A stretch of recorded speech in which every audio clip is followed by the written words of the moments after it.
ইনয়া serious কে লিগা ও হানায় বাইন্দা ধরে বিয়া হইরে আরবাম। দেখছো আমাকে বেঁধে ধরে বিয়ে করতে চাই। না আমি বাইন্দা বিয়া হরতাম না, তোর দুটার বিয়া হরাই দিয়াম। ভাইয়া আপনার বাগানে একটা ফুল ছিঁড়ছি, এই কামড়াটা কেমন জানি করে, আমরা কি টাকা দিয়ে ঢুকি নাই? তুমি ফুল ছিঁড়ছো এটাকে গাছ উকরাই নিবা গা। এই মুখ করস গেলে গা কিরে তুই নব্বই হবে ঘুমাস নাহি ডোরি লুকি লেগা মধ্যে দেখ ফুল ছিঁড়ে নিতেছে গা। কি কোন ফুলছি রে, আমি তো বারে বারে ভিতরে ঘুরে দেখতে আইতাছি আর বেডটি বৃষ্টি রাখতাছি। কি এর বৃষ্টি রাখতাছি সাদা রাখতাছি শুনলাম ছেড়ে নাইলে বলে তুই মাংনা ডুহাই দেস।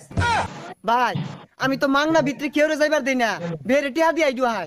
হইছে হইছে জানি তুই যে কোন চরিত্রের লোক ছিঁড়ে দেখলে হুস থাকে না, হুড় হুড়ে ডুহাই দে। ওই ভিতরে লোক আছে যা ঘুরে ঘুরে দেখ। এ কোন হারামজাদা ভিতরে ফুলছি রে রে। এই তোর বাবা ঘরটিয়াতে ফুল লাগাইছে রে। আদি 30টা টিকিট কাটতে ঢুকছি, আজকে সব দেখবাম।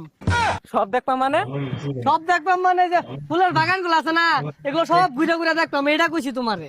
আয়ো দেখছো ফুলগুলা কত সুন্দর, এই ফুলের বাগানটা সব তোমার নাম। মালিক যে কইলো 30টা টিকেট আর কেউ যেতে ফুল না ছিড়ে, এরা তো দেখ কেমন হইতাছে ফুল ছিড়তাছে। তাহলে আমার একটা ফুল ছিঁড়া দেও দেখি ইয়াল্লা তোমার তো বিরাট সুন্দর লাগতেছে। সর্বনাশ কি হচ্ছে, 30টা টিকেট কেটে ফুল ছিড়ে আছে। এই মিয়া 30টা টিকিট দিয়ে মধ্যে ঢুকছি, ফুল ছিড়তাম না কি হরাম? হেই ফুল কি তোর বাবা 30টা টিকেট কেটে ব্যাগ ফুল ছিড়ে আনতাছস? এই বেটাটা বেশি কথা বলে, এই তুমি কিছু কও। ওই সেরি এই বেশি কথা কই মারাইছস, ফুল তোর বাহির বাড়ি যা সিরগা ইনয়া সিরিয়াস কে লিগা ও হানায় বাইন্দা ধরে বিয়া হইরে আরবা।